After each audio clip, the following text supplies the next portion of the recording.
Elle allait manger, mais une morte est apparue pour lui dire d'arrêter.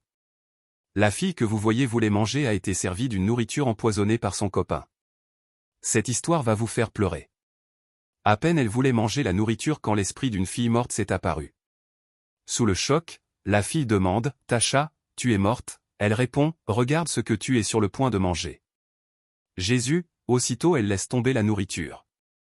Puis la petite fille prend sa main et disparaît avec son esprit, en laissant sur place son corps. Après avoir constaté que la fille a versé la nourriture, le mari stupéfait, regarde la fille et demande, « Bébé, qu'as-tu fait ? Bébé, bébé, que signifie tout ça ? Pourquoi as-tu jeté la nourriture que je viens d'acheter pour toi ? Que signifie tout ceci ? » La petite fille après avoir disparu avec l'esprit de la fille, ils se sont apparus dans un autre endroit. Stupéfaite, la fille demande, « Et, que fais-je ici ? Comment suis-je arrivée ici ? » Tasha, tu es morte, la petite fille répond, « Il y a un danger devant toi, et je suis ici pour sauver ton âme. » Tu es ici pour sauver mon âme. Que veux-tu dire ? Que signifie tout ceci ? De l'autre côté, le mari inquiet demande toujours au corps à la fille qui est restée immobile, « Ah, mon Dieu, bébé, bébé, je te parle. Pourquoi as-tu jeté la nourriture que j'ai achetée pour toi ? Que se passe-t-il ? Pourquoi ne parles-tu pas ? Écoute, tu dois manger cette nourriture. Pour l'instant, tu n'as pas le temps, tu dois manger cette nourriture, bébé. » De l'autre côté aussi, la petite fille morte dit à la fille que, l'homme avec qui tu es, n'est pas celui que tu crois. Cet homme est le même qui m'a pris la vie. Et je ne veux pas, que ce qui m'est arrivé t'arrive, alors je suis ici pour te sauver. La fille ne comprenait rien, demande à la petite fille, que ce qui t'est arrivé m'arrive. Je ne comprends pas, tu parles en parabole. Peux-tu m'expliquer ? C'est là tout a basculé, la vérité est éclatée. La petite fille répond en disant, « Cet homme est un ritualiste, il a utilisé beaucoup de filles. C'est un suceur de sang, un mangeur de chair, un ritualiste. » Ayant totalement confiance à son partenaire, la fille prend son témoin en disant, « Non, non, pas mon homme. Il m'a promis le mariage, l'amour, de prendre soin de moi, de ma famille, beaucoup d'argent, de m'emmener à l'étranger. De quoi parles-tu ? » Sans relâcher, la petite fille éclaircit la fille davantage juste pour croire à ses propos. Elle déclare, « Il a promis la même chose à beaucoup de filles. Tout ce que tu as dit, et où ont-elles fini ? Tu les as toutes utilisées. Que se passe-t-il ? » Toujours avec la confiance pour son petit copain, la prend encore la défense de son partenaire en disant, « Non Tasha, je ne peux pas y croire. Ce n'est pas possible, pas mon homme. » La petite appuie ses mots, juste pour convaincre et pour prouver aussi l'image réelle de son partenaire en disant, « Si tu doutes de moi, je vais te montrer des choses qui vont te choquer. » La fille répond, « Des choses comme quoi ? » Tout bascule. La petite fille dit, « Quand tu rentreras, enlève son chapeau et tu verras par toi-même. » Stupéfaite, la fille demande à nouveau, « Je dois enlever sa casquette et je verrai par moi-même. » Je suis encore confuse, mais je ferai ce que tu as dit.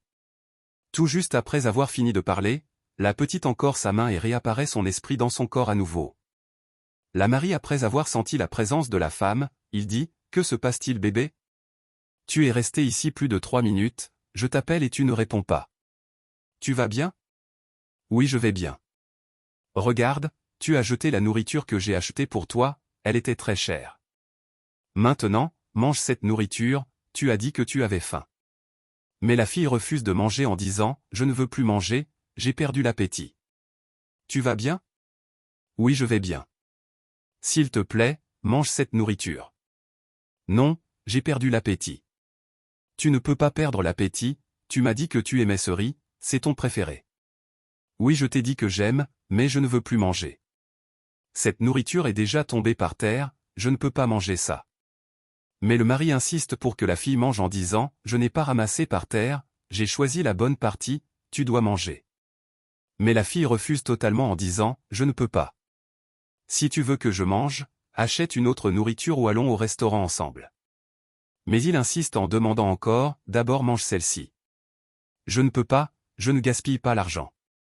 La fille demande, « Pourquoi me forces-tu à manger ce que je ne veux pas ? » Je ne te force pas, tu dois manger cette nourriture.